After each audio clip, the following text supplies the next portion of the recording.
Dan sê baie welkom by vanoggend se diens. Nou vanoggend se boodskap is 2 muntstukke en 'n koninkryks perspektief. Dit is nogals 'n groot woord daai. Ek moet deeltyd seker maak ek sê nie perskes nie. Koninkryks perspektief. En die skriflesing is Markus 12 vanaf vers 41 tot 44. Ek gaan vir ons lees. Jesus het toe reg oor die offergawekis gaan sit en kyk hoe die mense geld daar ingooi. Baie ryk mense het baie geld ingegooi. Daar het toe 'n arm weduwee gekom en 2 muntstukkies ingegooi. Dit was baie min werd. Hy het sy disippels nader geroep en vir hulle gesê: "Dit verseker ek julle, hierdie arm weduwee het meer ingegooi as al die ander mense wat iets in die offergawekis gegooi het. Hulle het almal uit hulle oorvloed iets ingegooi, maar sy het in haar gebrek of armoede alles ingegooi wat sy gehad het, alles waarvan sy moes lewe." So baie interessante skrifgedeelte hierdie, kort storie, kort verhaal, maar baie interessant. So om julle so 'n bietjie agtergrond te gee, Markus wil heeltemal beklemtoon dat hierdie weduwee was heeltemal toegewyd aan God. Heeltemal toegewyd aan God. Hy wys eintlik haar hart vir Jesus. Net vroeër in Markus vertel Jesus van 'n ryk jong man. Julle ken die verhaal. Wat nie kon wegstap van sy geld en van sy besittings af nie. En dan later in Markus vertel Jesus van die fariseërs en die skrifgeleerders. Hy sê pas op vir die skrifgeleerders en die fariseërs, hulle is baie skynheilig. Hulle is skynheilig voor die mense en selfs in gebed voor God is hulle skynheilig. Hulle maak nie heeltemal oop voor die Here nie. Maar Markus sê, kyk na hierdie weduwee. Sy is opreg voor God. Sy leef haar disippelskap uit. Sy leef haar geloof uit. En vandag wil ek graag gaan kyk na 3 gedeeltes. 3 fokusgedeeltes. Eerstens gaan ons bietjie kyk na waar Jesus is bewus van die offergawes. Dit is 'n baie interessante boodskap vanoggend. Baie populêre boodskap, maar baie interessant. So eerstens gaan ons kyk na Jesus is bewus van die offergawes. En tweedens gaan ons kyk na Jesus sien die weduwee se hart raak. Hy sien haar hart, hy kyk in haar hart in. En dan laastens, die weduwee se fokus is op God se koninkryk. Nie op die offergawekis nie. Dis op God se koninkryk. So kom ons kyk na die eerste ene.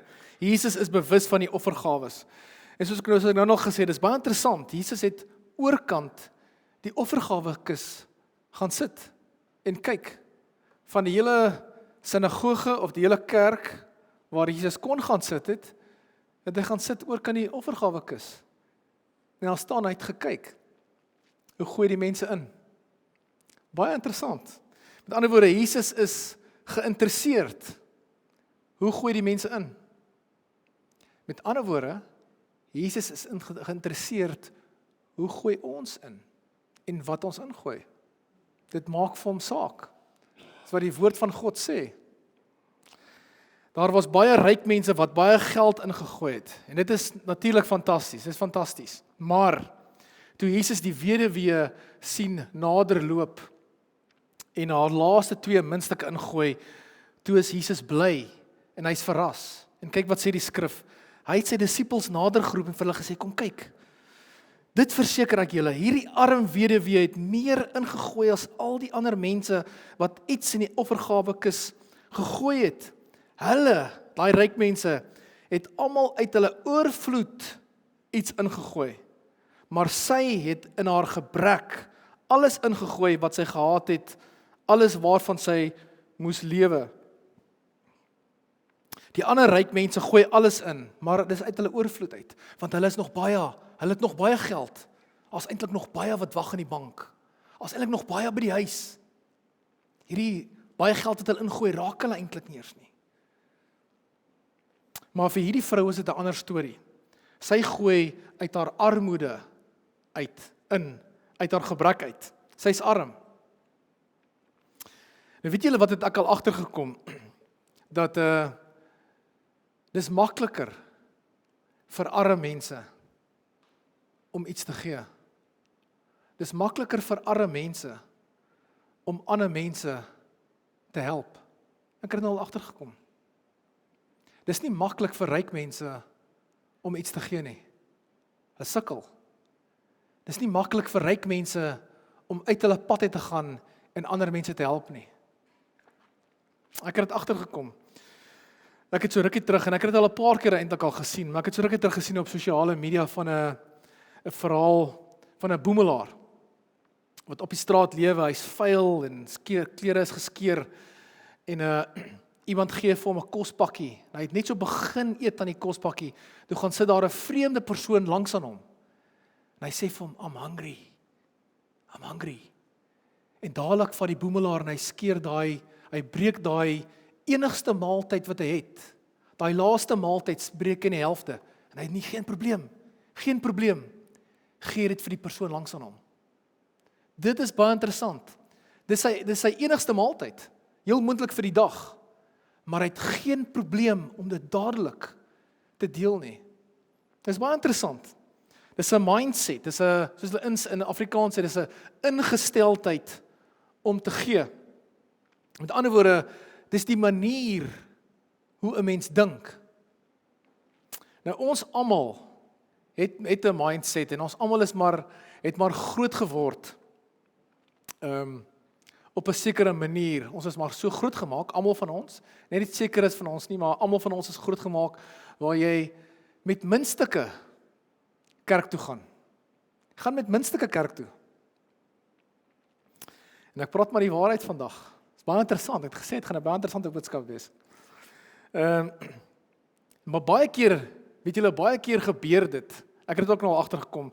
Dit gebeur baie keer waar die persoon het al tot bekering gekom. Julle moet dit onthou. Die persoon het al tot bekering gekom. Hy's gered. Maar sy beursie het nog nie tot bekering gekom nie. Hy hou nog sy beursie vas. Sy beursie het nog nie tot bekering gekom nie. Die persoon het al, sy saak is reg met die Here, maar hy hou 'n bietjie vas in daai. Ek het, toe ek 'n bietjie voorberei, toe dink ek nogals terug aan, toe ek so 7 jaar oud was. En ek is een van 4 broers, en toe ek 7 jaar oud was die eerste enetjie, of die laaste enetjie was, dink net gebore, hy was maar 'n babietjie gewees.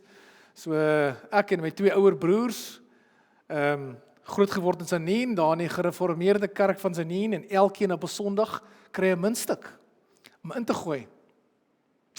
En by daai kerk was dit na die diens. So jy betaal nie vir die preek nie, maar na die tyd, dan hou die ouderlinge of die jakens, hou nou die sakkie, en dan as jy uitstap by die kerk, dan gooi jy die geldjie in. En direk daarna, toe stop ons by die kafee, en ek onthou dit nog. Toe stop ons by die kafee, en toe sien ek, my broer gaan koop 'n sjokolade. Sê ek vir hom, hey, waar kry jy die geld? Sê nee, is kerkgeld. Dis die kerkgeld. Jy, stout man. Maar met ander woorde, hy het ook gemaak, asof hy ingooi, maar hy het die geldjie vasgehou.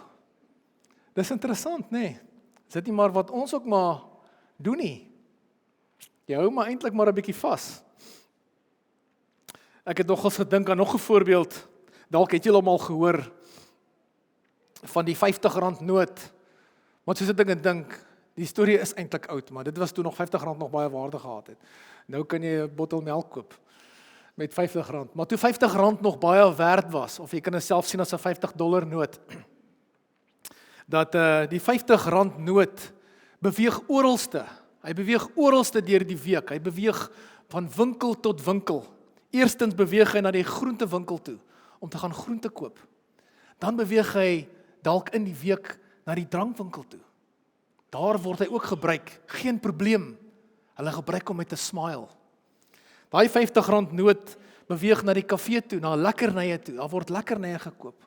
Melktert, koeksisters, biltong. Geen probleem. Geen probleem word daai R50 noot gebruik. Die R50 noot word beweeg tot van vriend tot vriend. waar die vriend vir die ander vriend vra, kan jy my asseblief R50 leen? Geen probleem. Hy oorhandig dit onmiddellik. Geen probleem word die R50 noot uitgeleen. Die R50 noot word ook gegee aan kinders vir sakgeld. Hulle kan flieks toe gaan of hulle kan gaan ijskaats. Geen probleem. R50 'n week, elke kind. Geen probleem. Daai R50 noot beweeg oralste die hele week. En dan kom ons tot op die einde van die week. Sondag is 'n tyd vir kerk. Maar dit is ongelukkig hoe ver die R50 noot beweeg. Daar word tot gepraat met die R50 noot op die sondagoggend. Waar ons vir die R50 noot sê, R50 noot, jy bly veilig in my beursie tot na die diens. Ons gaan jou weer verder gebruik by die strand, roomhuise, chips, koeldrank. Die kerk kry muntstukke. Dis interessant, nee. Baie interessant. Soos ek sê, ek is ook so groot gemaak, almal is so groot gemaak. Dis interessant, nee. Dis 'n interessante mindset waarmee ons groot gemaak is. Die kerk kry muntstukke. Maar soos ek gesê het, partykeer gebeur dit waar die persoon het al tot bekering gekom. Geen probleem.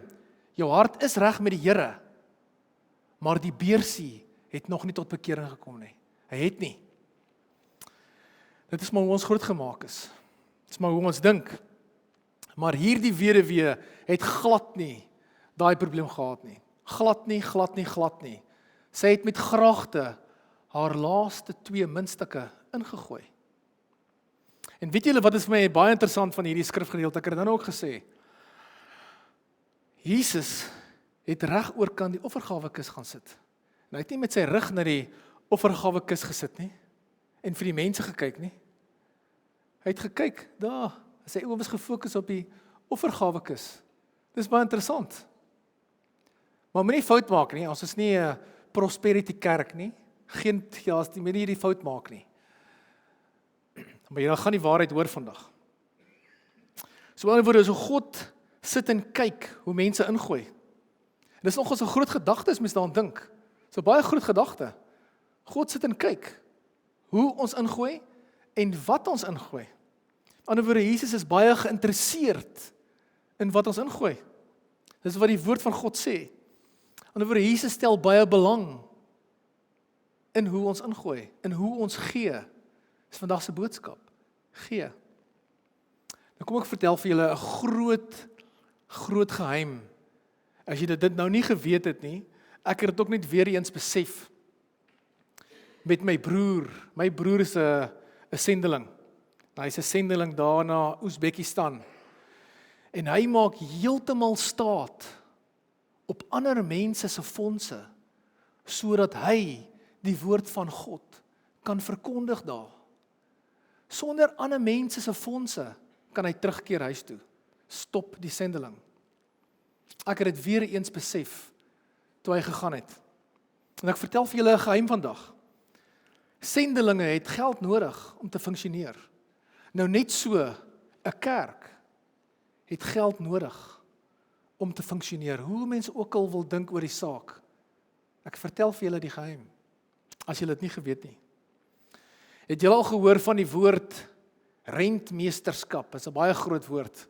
Ek het hom 2 jaar terug vir die eerste keer gehoor en ek moes nog gaan soek het. Ja, rentmeesterskap is 'n groot en kragtige woord, maar weet julle wat beteken dit?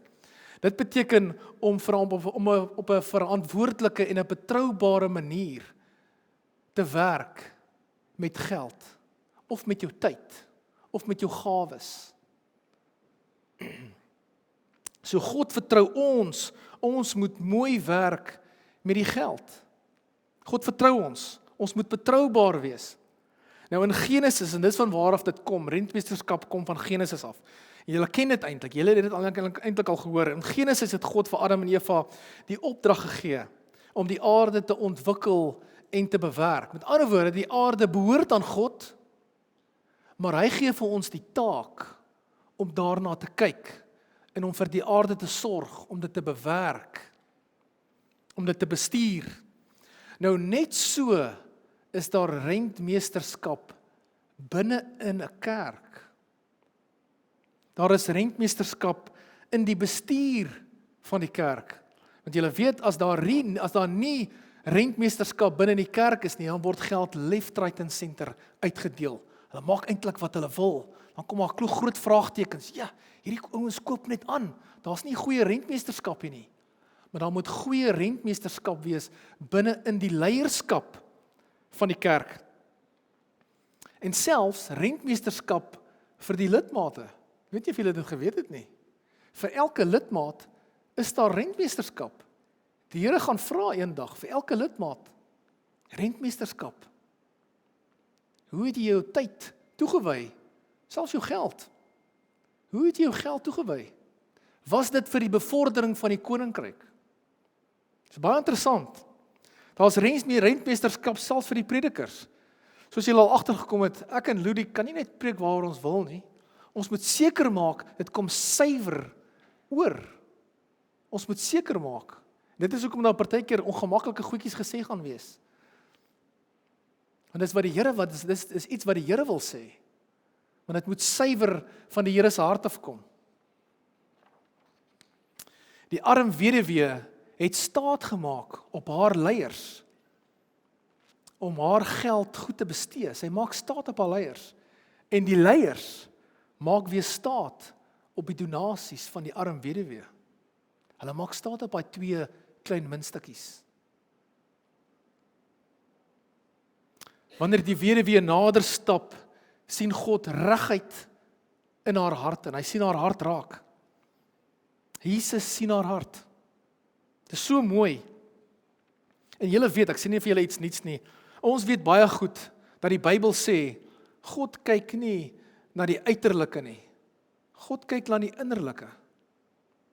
Hy kyk na jou hart, na jou gedagtes. Kyk wat sê 1 Samuel 16 vers 7 gaan oor Dawid. Maar hy sê vir Samuel, dis die Here. Maar hy sê vir Samuel, moenie na sy voorkoms of sy buitengewone lengte kyk nie, want ek het hom nie gekies nie. Die Here kyk nie na dieselfde dinge as die mens nie. Die mens kyk na die uiterlike, maar die Here na die innerlike. Die Here kyk na die innerlike. Nou hierso kan jy ook sien, jy kan nie eintlik die Here impress met jou kleredrag nie. Die Here kyk nie daarna nie. Hy kyk na jou hart. Jy kan die Here prys en loof by jou huis in jou kortbroek. Die Here kyk na jou hart. Natuurlik trek jy mooi aan en is fantasties op 'n Sondag. Want jy doen dit vir die Here. Maar die Here kyk na jou hart. Hy kyk nie wie trek mooi aan op 'n Sondag nie. Hy kyk na die harte. Soos hulle instap, kyk hy na die harte. Hy kyk na die hart. Dit is interessant, né? God kyk na ons intensies en ons motiewe. Toe hierdie weduwee haar laaste 2 muntstukke ingegooi het, het Jesus dadelik geweet. Hy het dadelik geweet, haar hart is kosbaar. Haar hart. Hy roep die ander disippels nader. Hy sê, kom kyk. Haar hart is gefokus op die koninkryk van God. Dit is nie gefokus op die offergawe kus nie. Hy sien iets anders te raak hier. Kyk wat is Jesus se reaksie. Hy het sy disippels nader geroep en vir hulle gesê, dit verseker ek, ons kan dit sommer indink. Hey julle, kom kyk hierso, kom kyk hierdie. Kyk hierdie arm weduwee. Kyk haar hart. Ek verseker julle, hierdie arm vrou het meer ingegooi as al daai ryk mense van tevore.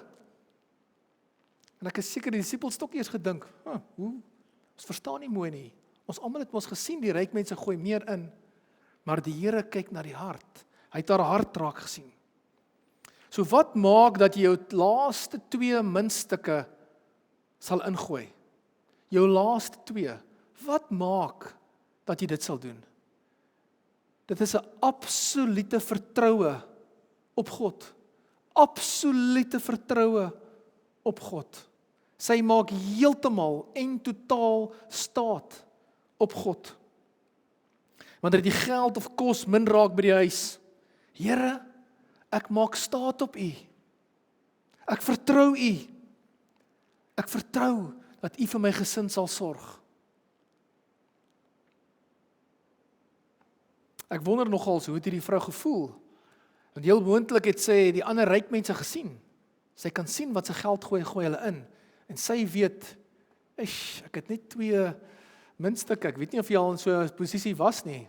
Dalk was jy in 'n posisie vroeër jare waar dit bietjie swaar met jou getrek het, dan as jy by 'n restaurant of so iets, kan jy sien die ander mense bestel diergoeders, en dink jy, ja, ek sal maar 'n ander storie moet vertel. Ek kan nie dieselfde bestel as die ander mense nie. Hierdie arme vrou het heel moontlik gesien, wat gooi wat die ander ryk mense in. En die ryk manne smile, terwyl hulle al daai baie geld ingooi. Want weet julle hoekom? Want hulle, dit is geen probleem. Daar's nog baie geld wat wag by die huis. Baie geld. Dit raak hulle nie eers nie. Maar vir die weduwee is dit 'n heeltemal 'n ander saak. Sy gooi haar laaste 2 muntstukke in. Dit was die muntstukke waarvan sy moes koring koop, of groente, of kos gaan koop het. As mens daaraan dink, hoe gooi jy jou laaste R20 of $20 in? Jy moet eintlik na die diens kos gaan koop het van hierdie $20, maar sy gooi dit in. Dit is interessant. Dit wys mense haar hart. Dit is wanneer jy vir 'n kerk of vir 'n sendeling so baie gee, dit begin aan jou raak. Dit begin eintlik aan jou raak. Maar hierdie weduwee se hart sê basies, Here, ek gee my alles. Here, hier is my alles. Sy maak haar hart oop. Die weduwee vertrou heeltemal op God. Sy maak staat op God. Sy is oortuig. Sy is heeltemal oortuig God sal vir haar sorg. Heeltemal oortuig. Met hierdie daad waar sy haar laaste 2 muntstukke ingooi, wys sy haar hart vir die Here. Sy maak haar hart heeltemal oop vir God om te sien. Dit is 'n baie groot ding om te doen op sy eie, om jou hart heeltemal vir die Here oop te maak. En vir die Here te sê, Here, hier's my hart. Kyk na my hart. Hier's my hart. Ek maak my hart heeltemal oop vir U. Ek vertrou op U. Ek maak nie staat op 'n regering nie. Maak nie staat op 'n werk nie. 'n Werk kan jy verloor. Maak staat op die Here. Ek het al baie gesê, daar kan baie dinge gebeur in 'n land. Die ekonomie kan val. Maar maak jy staat op die Here, dan is jy okay. Jou hart sal okay wees. Al verklaar hulle oorlog te oralste, as jy staat maak op die Here en jy vertrou op die Here, dan is jy okay. Jy sal 'n vrede ervaar, want jy vertrou op die Here. Nie altyd geld najaag nie. Jaag die Here na. Die res sal vir jou gegee word. Jaag die Here na, soek die Here. En dit is duidelik dat haar fokus is nie op die offergawekis nie. Dis op die koninkryk van God. Hierdie arm weduwee sien nie eers die offergawekis raak nie. Sy sien nie eers die offergawekis raak nie.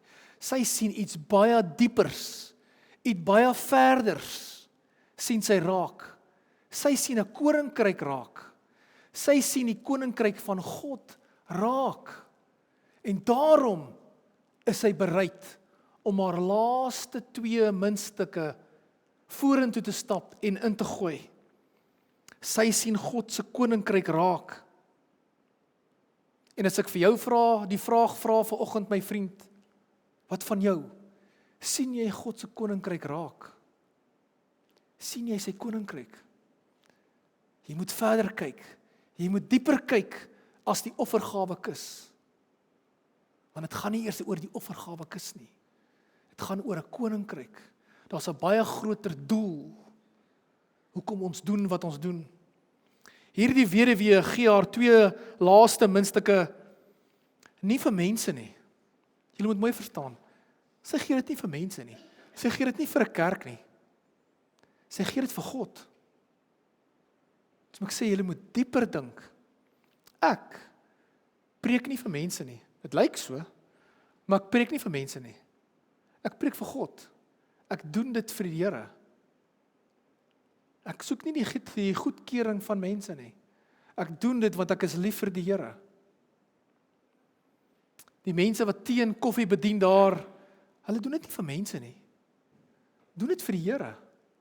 Al die mense wat stoele regpak voor en na die diens. Hulle doen dit nie vir mense nie. Dit mag van die oog af so lyk, vir mense om te sit. Nee. Daar's 'n dieper rede. Hulle doen dit vir God. Doen dit vir die Here. Selfs die sangers en die musiekinstrumentspelers doen dit nie vir mense nie. Hulle doen dit vir die Here. Want hulle is lief vir die Here.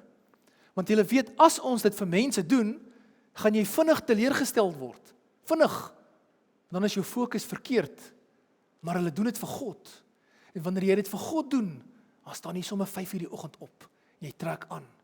6:00 is hier, 6:30 is jy hier en jy sluit oop. Want jy doen dit vir die Here. As iemand vir jou vra, help my asseblief, geen probleem. Ek doen dit nie vir jou nie. Ek doen dit vir die Here. Dan het jy geen probleem. Geen probleem. Elke Sondag is jy hier. Geen probleem. Al die jeug en die kinderleiers, die hoofpastors, wat in die aande voor die tyd voorberei, doen dit nie vir mense nie. Hulle doen dit vir die Here. Selfs wanneer ons help met worsbroodjies. Ek weet, baie dinge om te doen op die Saterdag. Maar julle moet dieper dink. Die mense wat daar help, doen dit nie vir mense nie. Hulle doen dit nie vir die worsbroodjie wat jy nou dalk kan kry by Sorika nie. Doen dit vir die Here. Hulle doen dit vir die Here. Hulle offer daai Saterdag op vir die Here. Hulle staan daar vir die Here. Nou daarom, selfs wanneer ons 'n bydrae gee in die kerk, doen dit nie vir mense nie. Jy gee dit nie vir 'n kerk nie. Jy doen dit vir die Here. Jy doen dit vir die bevordering van die koninkryk van God. Want wanneer ons gee, kan meer bedieninge begin. Dan begin die bevordering van God se koninkryk. Dit is hoe dit werk. Het gaan nie oor 'n salaris of dit of daar nie. Dis vir die bevordering van God se koninkryk. Ons doen dit vir die Here. Ek wil graag vir julle verduidelik hoe betrokke is Jesus binne in hierdie gemeente. En Dawid het daaraan geraak in die openingsgebed vanoggend. En Ludik het ook daaraan geraak. Dit is baie interessant hoe die Heilige Gees werk. Hy begin al bevestig al, nog voor die preek begin hy al klaar bevestig die mense, waaroor gaan die preek gaan. Die Heilige Gees wys self vir die sangers voor die tyd, wat se liedjies hulle moet sing. Ek het dit nooit eers geweet nie. Ek het eers ook onlangs besef, vragtig. Die Heilige Gees wys vir die sangers, want die Heilige Gees weet wat se preek kom. Die sangers weet nog nie.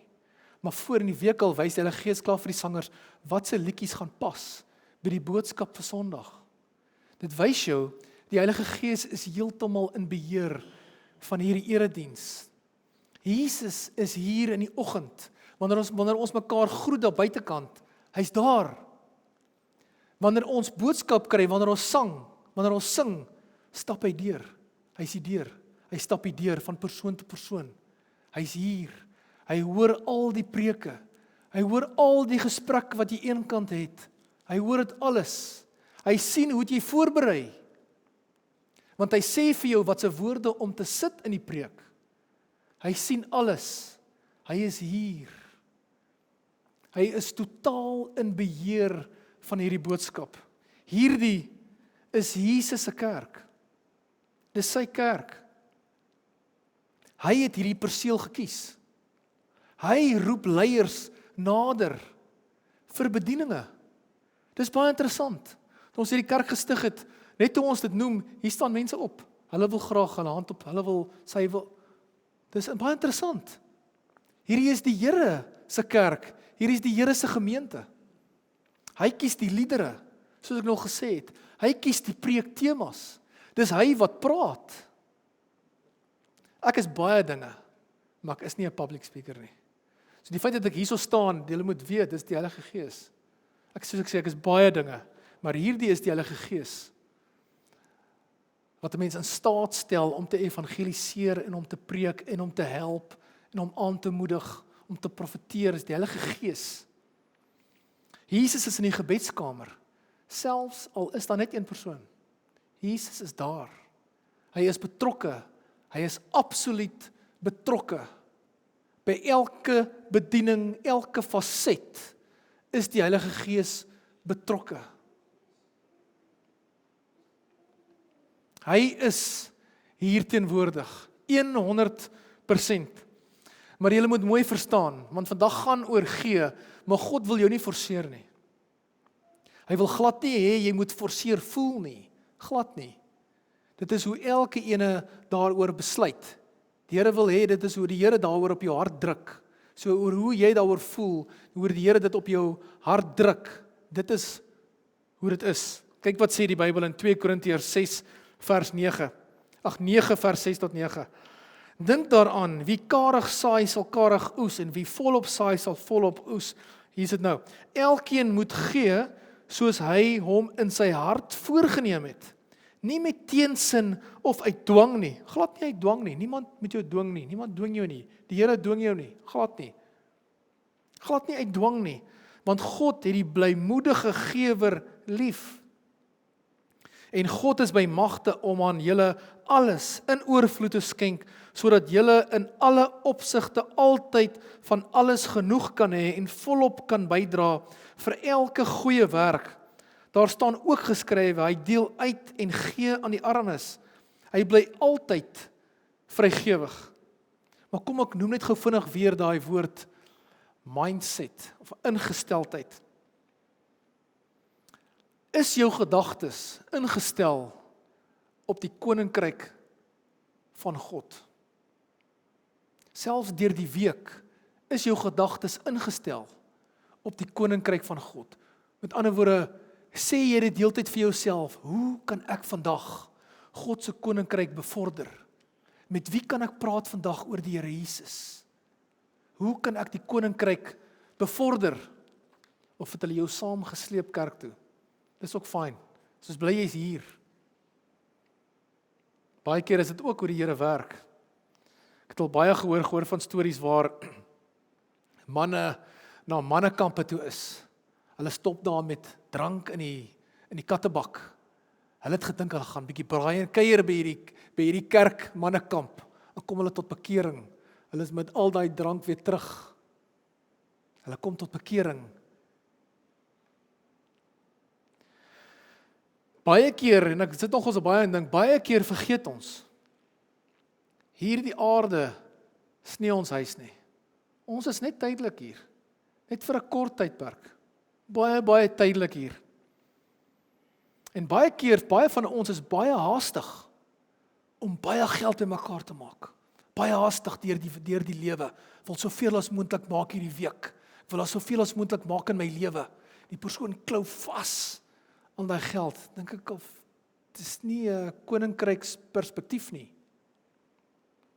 Ek dink baie keer vergeet ons burgerskap is in die hemel. Hier is nie jou huis nie. Dis amper soos wanneer jy op pad is na jou final destination. Wat is die Afrikaanse woord? Jou bestemming toe nie. Die kafee op pad soontoe is nie jou huis nie. Jy's op pad hemel toe. Die hemel is jou huis. Die aarde is nie jou huis nie. Jy's tydelik hier. Jy moet nie te vasgeraak aan hierdie dinge nie. Jy moet nie te vasgenaal word aan die dinge van die aarde nie. Jou fokus moet nie op die aarde wees vir diervoertuie en diere en 'n tweede en 'n derde huis. Jy moet nie te vasraak aan hierdie dinge van die wêreld nie. Hier is nie jou huis nie. Kan net so weggevat word. Net so.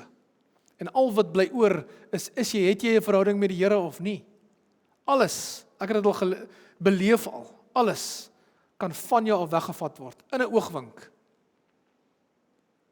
Maar hierdie aarde is tydelik, en al hierdie mooi dinge kan jou aandag wegvat, van wat eintlik wat eintlik belangrik is. Soos ek nou gesê het, my fokus moet eintlik wees, hoe kan ek God se koninkryk bevorder? Dis waar dit eintlik moet wees. Met baie kafee-eienaars sit Bybelverse in hulle vensters of op hulle produkte. Dit kom jy agter, hulle het 'n koninkryksperspektief. Of baie mense wat vir hulle self werk, hulle kyk heeltyd uit vir geleenthede om te evangeliseer, heeltyd, of hy noem die naam God. Hy hoop heeltyd hy kan evangeliseer. Hy het 'n koninkryk perspektief. Heeltyd, jy soek vir geleenthede. Nee, moenie vas raak aan hierdie tydelike aarde nie. Ek vertel nogals vir Dominee Dani so rukkie terug. As ek baie verwys na hom, want ek is nou my stiefpa, so ek ry nou baie saam met hom in die bakkie. En ek gesels baie met hom. En ek vertel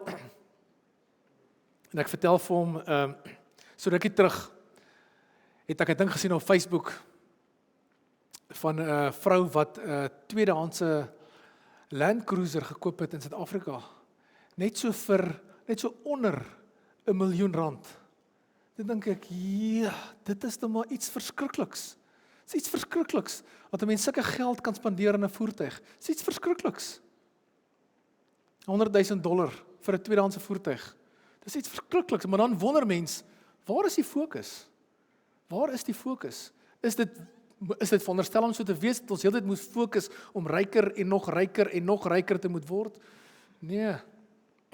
Ek het so rukkie terug 'n ding gesien, waar hulle sê, as ons net vir 'n sekond in die hel kan inkyk, sou ons onmiddellik almal, die hele aarde, met 'n bekeringsboodskap begin inhardloop. Onmiddellik, van huis tot huis, kom tot bekering. Wat ek gesien het, kom tot bekering. Nee, is 'n koninkryksperspektief. Ons moet 'n koninkryksperspektief hê. Hierdie weduwee het heeltemal so 'n perspektief. Sy het 'n hart vir God. Daarom kan sy met geen probleem, met graagte, haar laaste 2 muntstukke gee vir God. Geen probleem. En ek wil eindig met die woorde van 'n baie bekende sendeling, of 'n evangelis, of 'n missionary, hoe jy hom ook al wil sien. Sy naam is C.T. Studd. Hy het geleef tussen 1860 en 1931. En hy skrywe, en ek gaan dit stadig lees, maar dit gaan oor sy perspektief, sy fokus, sy siening oor die lewe. Hy skrywe, only one life.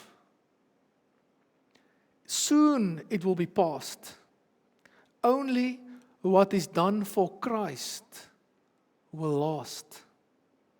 And when I'm dying, how happy I will be if the lamp of my life has been burnt out for thee. In Afrikaans klink dit so, net een lewe en dit gaan vinnig verby. Net wat gedoen is vir Jesus Christus sal aangaan en aangaan, van generasie tot generasie. Net wat gedoen is vir Jesus. En wanneer ek doodgaan, hoe gelukkig en tevrede sal ek wees, dat die lamp van my lewe gebrand het, vir God alleen, net vir God. So hierdie sendeling, C.T. Studd, het heeltemal 'n ewigheids- of 'n koninkryksperspektief. En dieselfde met hierdie arm weduwee. Sy het 'n ewigheids- en 'n koninkryksperspektief. En dit is die boodskap vanoggend. 2 muntstukke en 'n koninkryksperspektief. Kom ek sluit vir ons af in gebed. Almagtige Vader, Here, ons weet, Here, hierdie is 'n ongemaklike boodskap. Ons weet dit, Here. Ons weet dit. Maar ons weet dit moet so nou en dan maar gepreek word, Here. Here, want ons weet en U weet baie goed dat daar is baie gedeeltes, baie dele van ons lewens wat nog tot bekering moet kom.